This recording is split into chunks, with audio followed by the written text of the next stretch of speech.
जय हिंद। जो आप लोग इस वीडियो को पूरा देख लिए तो यहाँ पर देखिए आपके 20 नंबर बिल्कुल पक्के हो जाएंगे। देखिए आज के इस वीडियो में यहाँ पर आप लोगों को हिंदी के महत्वपूर्ण 60 एमसीक्यू बताने वाले हैं और ये एग्जाम से पहले जरूरी आप लोग तैयार कर लेना, बहुत ज़्यादा इंपॉर्टेंट ये वीडियो है। ध्यानपूर्वक देखना और 60 में से आपको कितने राइट आंसर मालूम थे ये कमेंट में ज़रूर बताना। तो चलिए शुरू करते हैं, ध्यान से वीडियो को देखना। और इसका PDF नोट कहाँ मिलेगा ये भी आप लोगों को वीडियो के आखिरी में बताऊँगा। तो देखिए यहाँ पर पहला क्वेश्चन हमारा दिया है।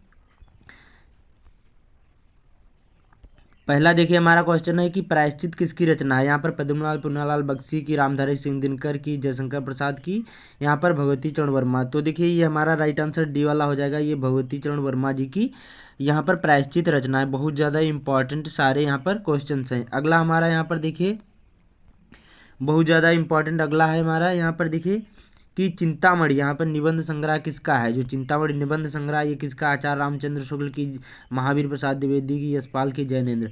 तो देखिए इसका हमारा राइट आंसर कौन सा हो जाएगा, ये आचार्य रामचंद्र शुक्ल जी का क्या है, निबंध संग्रह है। अगला पूछा गया देखिए जो गबन उपन्यास है ये किसका है। जो गबन उपन्यास है ये किसका है, तो ये प्रेमचंद जी का है। किसका है, प्रेमचंद जी का। अगला हमारा क्वेश्चन है बहुत ज़्यादा इंपॉर्टेंट, मेरी तिब्बत यात्रा कृत है। जो मेरी तिब्बत यात्रा कृत है किसकी है, तो देखिए ये राहुल सांकृत्यायन जी की है। किसकी है, राहुल सांकृत्यायन जी की। सी वाला ये हमारा राइट आंसर हो जाएगा। कौन सा होगा, सी वाला हमारा ये राइट आंसर हो जाएगा। और ये यात्राव्रत विधा पर भी आधारित है, ये भी आपको ध्यान रखना, बहुत ज़्यादा इंपॉर्टेंट है। उसके बाद में अगला देखते हैं यहाँ पर गुनाहों के देवता उपन्यास के लेखक कौन है। तो यहाँ पर देखिए जो गुनाहों के देवता उपन्यास के लेखक धर्मवीर भारती जी हैं। बी वाला इसका राइट आंसर हो जाएगा। बहुत ज़्यादा इंपॉर्टेंट सारे क्वेश्चन हैं। उसके बाद में यहाँ पर अगला देखिए जो कलम का सिपाही कृत के लेखक कौन है। तो ये देखिए जो कलम का सिपाही कृत के लेखक ये यहाँ पर अमृत राय जी हैं और ये जीवनी विधा पर आधारित है, ये भी आपको ध्यान रखना है। किस विधा पर आधारित है, तो ये जीवनी विधा पर आधारित है। अगला क्वेश्चन यहाँ पर देखते हैं भारत दुर्दशा के रचनाकार कौन है। यहाँ पर तो कौन हो जाएंगे, भारतेंद्र हरिश्चंद्र होंगे कि राम कुमार वर्मा की, भूषण की, राय कृष्णदास। तो देखिए इसका राइट आंसर हमारा कौन सा हो जाएगा, बहुत ज़्यादा ये भी इंपॉर्टेंट है, भारतेंद्र हरिश्चंद्र जी क्या है, भारत दुर्दशा के रचनाकार हैं। ये वाला राइट आंसर हो जाएगा। अगला है बर्फ की गुड़िया के रचनाकार कौन है। तो बर्फ की गुड़िया के रचनाकार यहाँ पर हमारे हो जाएंगे जयप्रकाश भारती। कौन है, जयप्रकाश भारती जी हैं बर्फ की गुड़िया के रचनाकार। बहुत ज़्यादा ये भी इंपॉर्टेंट क्वेश्चन है। अगला हमारा यहाँ पर देखिए जो नीड़ का निर्माण किसकी रचना है। जो नीड़ का निर्माण ये किसकी रचना है, हरिवंश राय बच्चन की, पांडे बच्चन शर्मा उग्र की, डॉक्टर राजेंद्र प्रसाद की, इनमें से कोई नहीं। तो देखिए ये राइट आंसर हमारा ए वाला हो जाएगा, हरिवंश राय बच्चन जी की ये यहाँ पर नीड़ की का निर्माण है। उसके बाद में अगला है यहाँ पर देखिए हिंदी का प्रथम नाटक माना जाता है। हिंदी का जो प्रथम नाटक माना जाता है, इस प्रकार से एक क्वेश्चन जरूर आएगा, चाहे हिंदी का प्रथम नाटक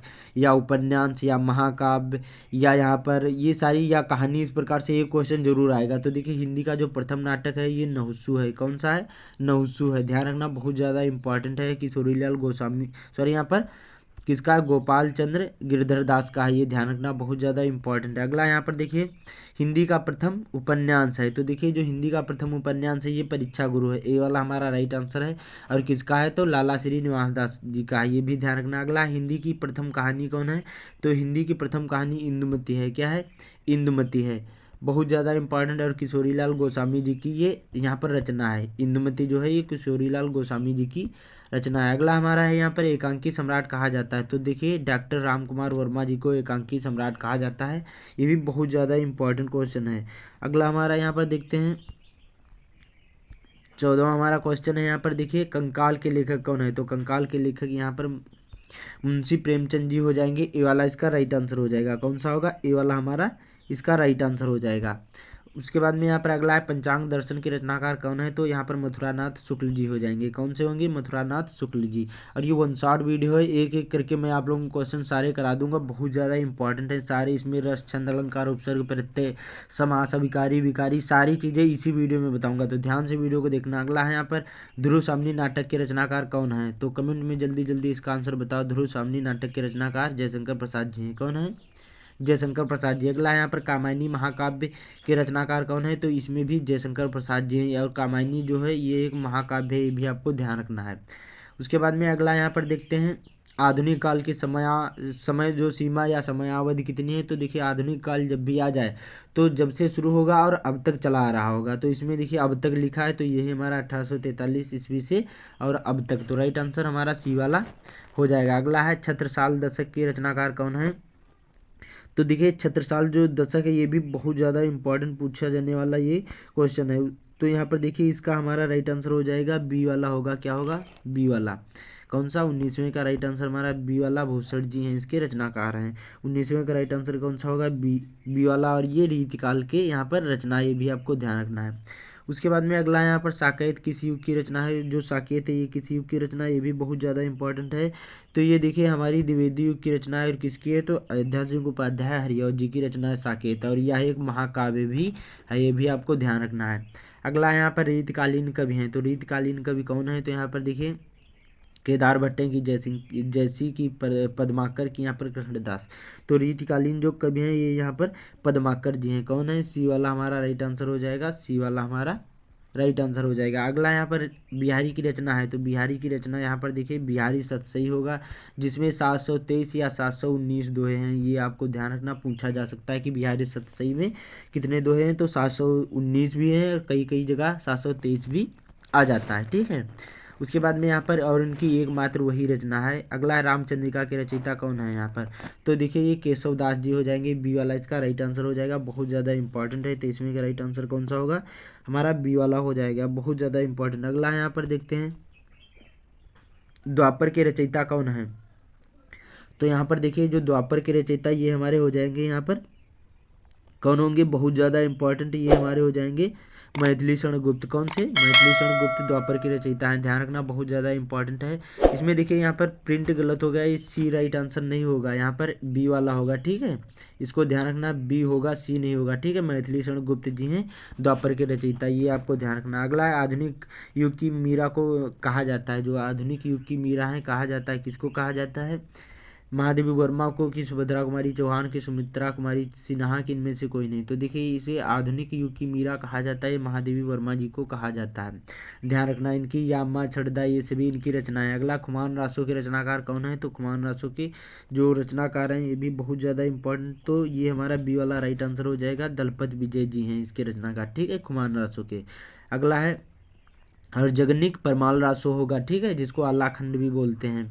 अगला है हमारा, और ये आदिकाल की रचना, ये भी ध्यान रखना। ललित ललाम किसकी रचना है। तो जो ललित ललाम है ये हमारी किसकी हो जाएगी, तो बहुत ज़्यादा ये भी इंपॉर्टेंट है, तो ये मतिराम जी की है, और ये एक रीतिकाल की यहाँ पर रचना भी आपको ध्यान रखना है, बहुत ज़्यादा इंपॉर्टेंट है। अगली यहाँ पर, और जो मतिराम है ये भी रीतिकाल के कवि ही हैं। लोकायतन किसकी रचना है। तो लोकायतन जो है ये हमारी यहाँ पर सुमित्रानंदन पंत जी की रचना है, किसकी, सुमित्रानंदन पंत जी की, डी वाला हमारा राइट आंसर हो जाएगा। अगला पूछा गया यहाँ पर तार सप्तक के संपादक हैं।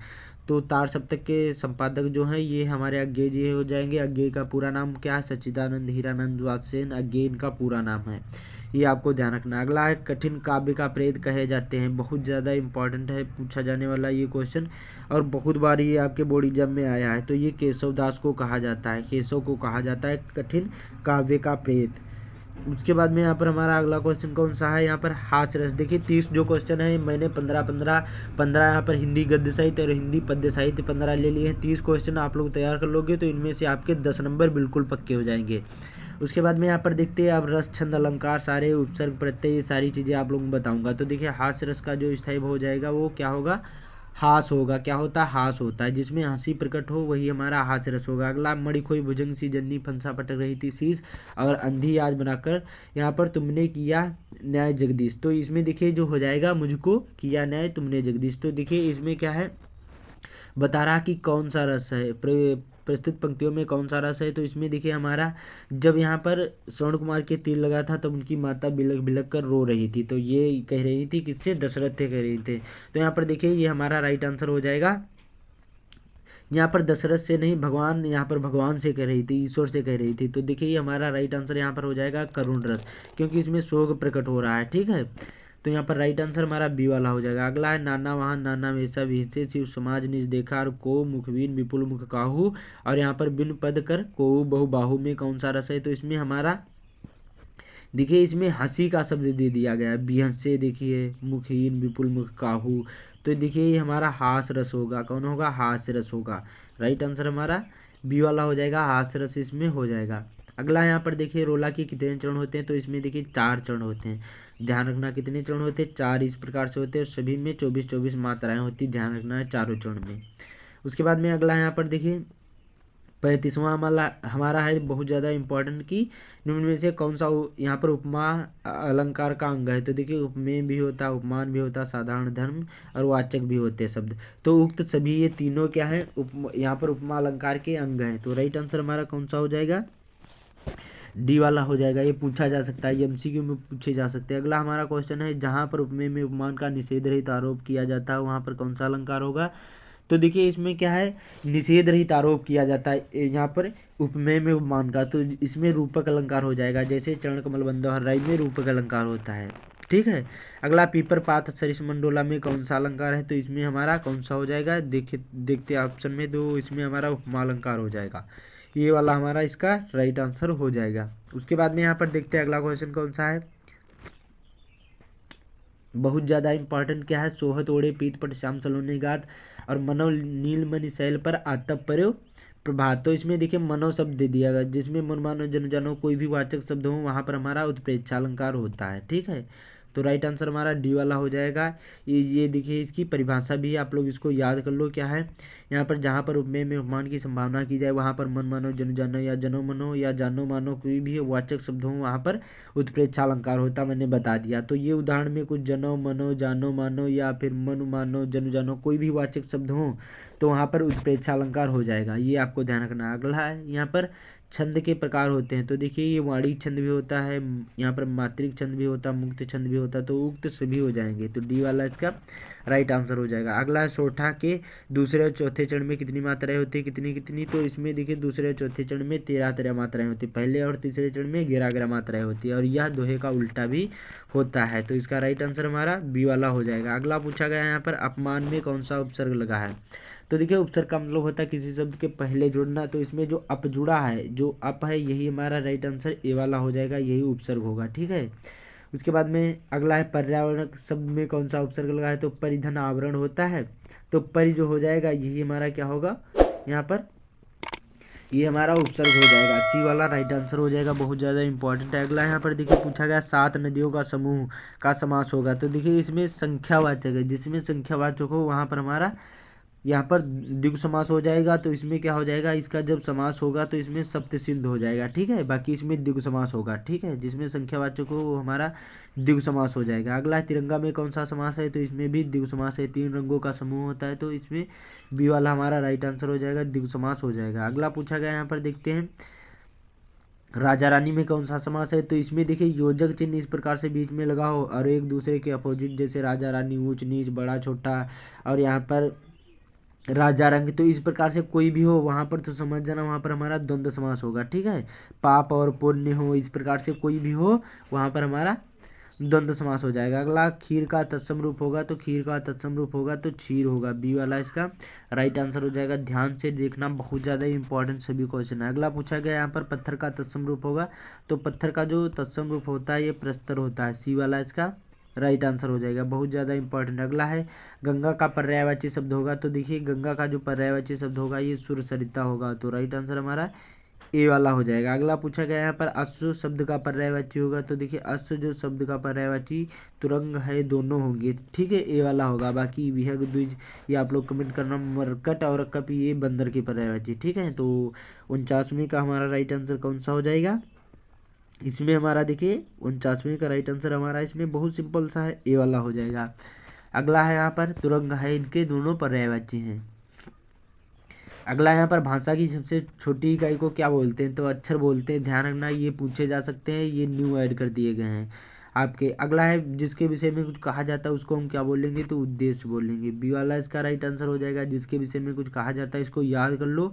अगला वाक्य कितने अंग होते हैं, तो वाक्य जो होता है इसके कितने अंग होते हैं, 2 की 3 की 4 की 5। तो देखिए जो वाक्य होता है इसके हमारे कितने अंग होंगे, ये भी बहुत ज़्यादा इंपॉर्टेंट है। तो इसके 2 अंग होते हैं, कौन कौन से होते हैं, देखिए जो वाक्य के 2 अंग होते हैं कौन कौन से होते हैं, ये भी बहुत ज़्यादा इंपॉर्टेंट है। तो देखिए उद्देश्य और विधेय 2 ही अंग होते हैं। अगला हमारा देखते हैं यहाँ पर रचना के आधार पर वाक्य के कितने भेद होते हैं। तो रचना के जो आधार पर वाक्य ये हमारे 3 भेद होते हैं। कौन? सरल, संयुक्त और यहाँ पर मिश्रित वाक्य। सरल आपने पढ़ा होगा, सरल, संयुक्त वाक्य और सरल वाक्य और मिश्रित वाक्य। तो 3 ही राइट आंसर हमारा बी वाला हो जाएगा। अगला पूछा गया है कि वाच्य प्रयोग के कितने भेद होते हैं। तो इसके देखिए हमारे कितने भेद हो जाएंगे वाच्य प्रयोग के, ये भी बहुत ज़्यादा इंपॉर्टेंट है। तो इसके जो हमारे भेद होते हैं ये यहाँ पर 3 होते हैं। कौन कौन से होते हैं? कृतवाच्य, कर्मवाच्य, भाववाच्य। तो सी वाला इसका राइट आंसर हो जाएगा। बाकी देखिए यही मैंने फिर से यहाँ पर लिख दिया कि वाच्य के कितने भेद होते हैं, इसको याद कर लो। कृतवाच्य होता, कर्मवाच्य, भाववाच्य, तो उक्त सभी हो जाएंगे। अगला है हमारा देखते हैं यहाँ पर बहुत ज़्यादा इंपॉर्टेंट यहाँ पर 56वां है, विकारी पद के कितने भेद होते हैं। जो विकारी पद होते हैं इनके 4 भेद होते हैं। कौन कौन होते हैं?